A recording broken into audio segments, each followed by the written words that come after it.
The annual Anderson Family Charity Ball was in full swing at the Plaza Hotel when my mother's text arrived. Don't even think about coming. You're not elite enough for this crowd. I adjusted my worn MIT hoodie, watching the event's security feed on my quantum-link tablet. The city's wealthiest donors mingled in designer outfits, writing checks to my parents' foundation, none of them knowing that their prestigious charity was actually owned by the daughter who wasn't allowed to attend. Miss Chen, my assistant Lisa messaged, the foundation director is about to announce the anonymous donor's contribution. I smiled, heading toward the plaza's grand entrance.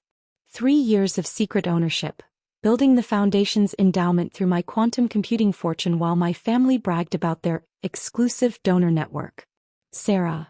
The security guard frowned at his list. I'm sorry, but you're not on the approved guest list. Check again, I replied. Under owner. His eyes widened as he saw the updated registration. Behind him, I could hear the foundation director's voice rising with excitement. Ladies and gentlemen, our anonymous billionaire donor has arrived. The mysterious benefactor who's quietly funded our biggest projects. I walked past security just as my sister Emma was finishing her speech about the foundation's careful vetting of elite supporters. And we're so grateful that our anonymous donor understands the importance of proper social. Emma trailed off, spotting me in my hoodie. Sarah, you can't be here. Security. Actually, I stepped onto the stage. I can be anywhere in my foundation. The room went very quiet. Your foundation? Mom stood up from the donor's table. What are you talking about? I nodded to Lisa, who activated the ballroom's displays. The screens filled with ownership documents, financial transfers, acquisition records, all showing how I'd quietly bought the struggling foundation 3 years ago through my quantum computing company. That's impossible, Dad protested. The foundation was purchased by Chen Quantum Industries. Exactly, I replied. My company. The one you said was just playing with computers when I started it in my apartment. The foundation director's champagne glass slipped from her fingers as she finally connected the dots. You're the anonymous donor? The one who gave us $50 million last month. Along with the quantum-enhanced investment system that tripled the endowment, I confirmed. Amazing what good technology can do for a struggling charity. Emma's face had gone pale. But you live in a tiny apartment. You drive a used car. Because I was busy building this, I gestured to the displays showing the foundation's quantum-optimized operations. While you were all focused on social status, I was revolutionizing how charitable giving actually works. My phone buzzed, more billion-dollar foundations begging to license our quantum philanthropy platform. But right now, I was focused on watching my family realize that their elite charity ball was being hosted by the daughter they'd banned for not being prestigious enough. The quantum systems, Dad said slowly, staring at the financial displays. The ones that transformed our investment returns. Built by your embarrassing daughter, I finished. The same technology you said was a waste of time when I offered to install it last year. The donors were whispering now, phones out as they Googled Chen Quantum Industries. I could see their expressions change as they found the valuations. $180 billion market cap, revolutionizing charitable giving through quantum-enhanced analytics. But the donor meetings, Mom stammered. All those times the foundation director met with our mysterious benefactor. Met with my algorithms, I corrected. Every major donation, every investment decision, every grant approval, all managed by quantum systems you thought were just computer games. Emma clutched her legal pad, where she'd been tracking the foundation's explosive growth. The endowment tripled in 3 years. We thought it was our new fundraising strategy. It was quantum-optimized financial modeling, I replied. The same technology you mocked when I tried to explain it at Christmas dinner. The foundation director stepped forward, still shaking. Ms. Ms. Anderson, the quantum philanthropy platform. Other foundations have offered millions for access. I know, I smiled. They call my other office every day. The one in the quantum computing tower you pass on your way to these elite gatherings. My phone buzzed again, the Gates Foundation wanting to discuss partnership opportunities. Next to that notification, a text from Mom. Please don't embarrass us in front of our donors. Embarrass you? I looked up at her. Like you embarrassed me this morning? Not elite enough for your charity ball. The displays showed another quantum analysis complete, the foundation's next 10 years of growth projected through algorithms that had already revolutionized global philanthropy. Your foundation, Dad corrected quietly. It's been your foundation all along. Yes, I agreed. And now everyone knows exactly who's been funding their exclusive social circle. The Plaza's grand ballroom had transformed from a self-congratulatory charity event into something entirely different. Donors who'd snubbed me earlier now hovered anxiously, business cards extended, desperately trying to connect with the quantum computing billionaire they just discovered in their midst. Ms. Chen, the foundation director gushed, about our next board meeting. You mean my board meeting? I corrected, watching the quantum displays show another successful investment analysis. Though I'm thinking the board needs some adjustments. Emma's head snapped up from her legal pad. As the foundation's legal counsel, she'd spent years crafting elite membership requirements that had consistently excluded her own sister. The membership criteria, she started, but I cut her off, are obsolete. I pulled up the new guidelines on my tablet.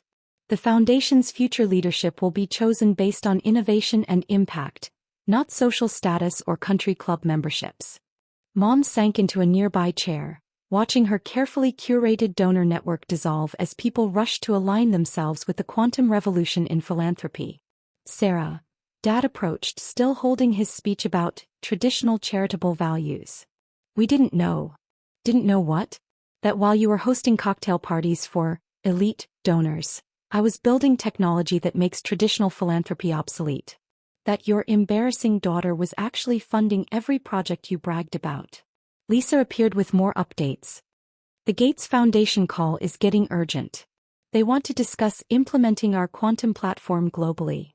The displays showed the foundation's latest quantum analysis, charitable giving optimized through algorithms that could predict impact decades in advance. The donors watched in awe as centuries of philanthropic tradition were transformed by quantum computing.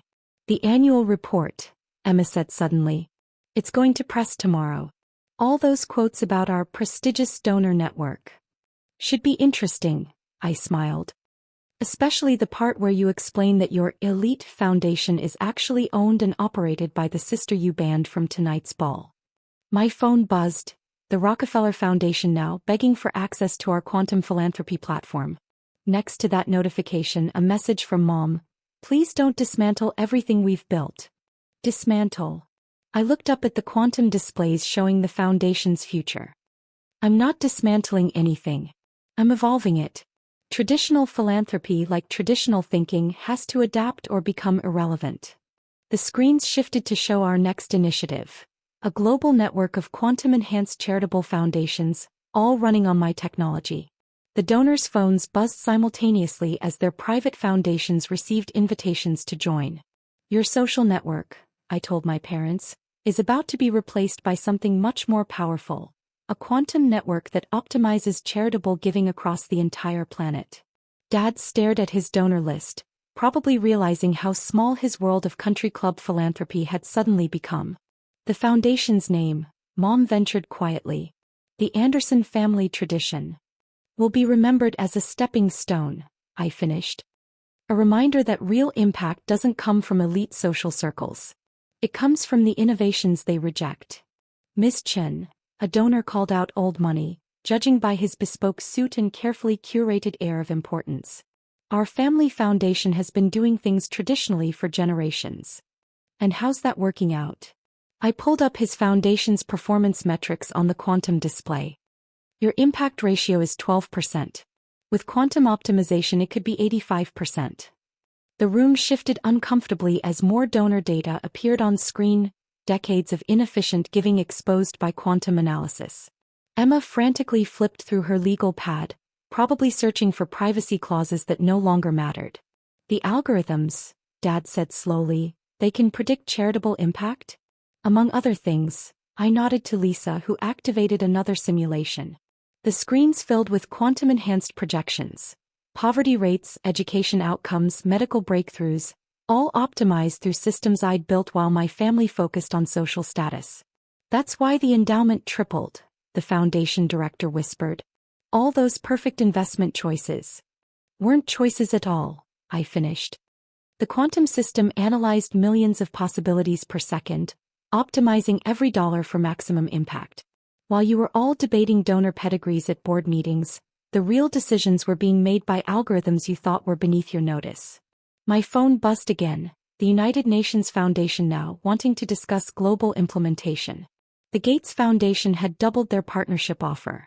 Sarah, Mom stepped forward, her designer dress suddenly seeming out of place against the quantum displays. The annual ball. It's a tradition. Your father's father started it. To network with elite donors, I completed her thought. But quantum philanthropy doesn't need networking events.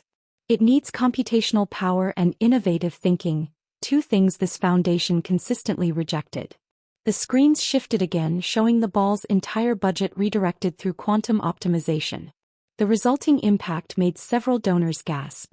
The cost of tonight's event, I announced to the room, could have funded 3 medical clinics in underserved areas. The quantum system calculated that 15 minutes ago, while you were all congratulating yourselves on your charitable spirit. Emma's phone buzzed, probably more donors withdrawing from her carefully cultivated social calendar. The foundation's traditional events suddenly seemed hollow compared to quantum-enhanced giving. The future of philanthropy, I continued, watching my family's prestigious world crumble, isn't in ballrooms or country clubs.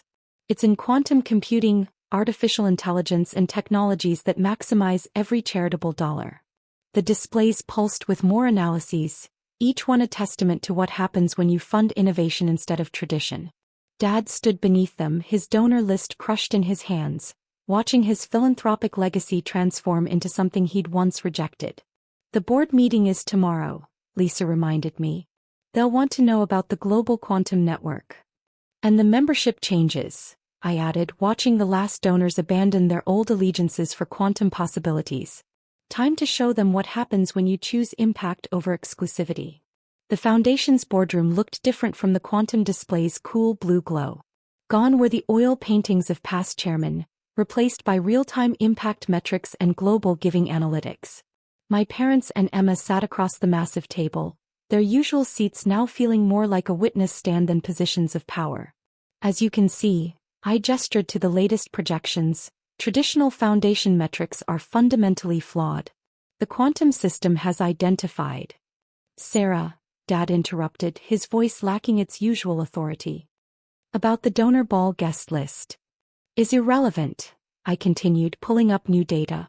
While you were debating who was elite enough to attend, our quantum algorithms identified 147 high-impact projects that your social network completely missed. Emma clutched her legal briefing, now thoroughly outdated by quantum philanthropy protocols. The traditional donors are threatening to withdraw. You mean these donors? I touched the display, bringing up real-time financial data. Fascinating how quickly they transferred their funds to our quantum platform once they saw the impact metrics.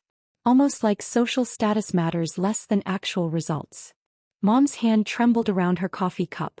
The foundation's reputation is about to change dramatically, I nodded to Lisa, who activated the main presentation. The screens filled with our new initiative, Quantum Impact Network, a global system connecting charitable foundations worldwide through quantum-optimized giving protocols. The same technology they'd mocked when I tried explaining it at family dinners. As of this morning, I announced, the Anderson Family Foundation no longer exists as a traditional entity. We've evolved into something more efficient. Evolved? Dad's face paled. What do you mean? She means, Lisa explained, pulling up the metrics, that while you were planning charity balls, Sarah was building a quantum computing platform that makes traditional foundations obsolete. The displays showed the transformation in real time. Centuries of philanthropic tradition being optimized through quantum analysis. Every dollar tracked, every impact measured, every decision enhanced by algorithms that could process millions of variables instantly. The membership committee, Emma started, but her voice faded as she watched her carefully crafted social hierarchy dissolve on screen. Is replaced by quantum analytics, I finished. Turns out computers don't care about country club memberships or social pedigrees. They care about impact. My phone buzzed, more global foundations joining our network, their traditional methods abandoned for quantum optimization. Next to those notifications, a final message from Mom: please don't erase your father's legacy. Legacy. I looked up at the quantum displays showing worldwide impact metrics. Dad's legacy was excluding people he deemed unworthy. My legacy will be including everyone who can make a difference. The screens pulsed with more data. Poverty rates dropping, education access expanding, medical care reaching further. All optimized through systems built by the daughter they'd banned from their elite circle. The transition is complete, Lisa reported. All foundation assets now running on quantum protocols. I watched my family stare at the displays, finally understanding what I'd built while they weren't paying attention. Their prestigious social network, their carefully curated donor lists, their exclusive traditions, all transformed by quantum computing. Welcome to the future of philanthropy, I announced, settling into the chairman's seat that had once been Dad's. Where impact matters more than status and innovation matters more than tradition.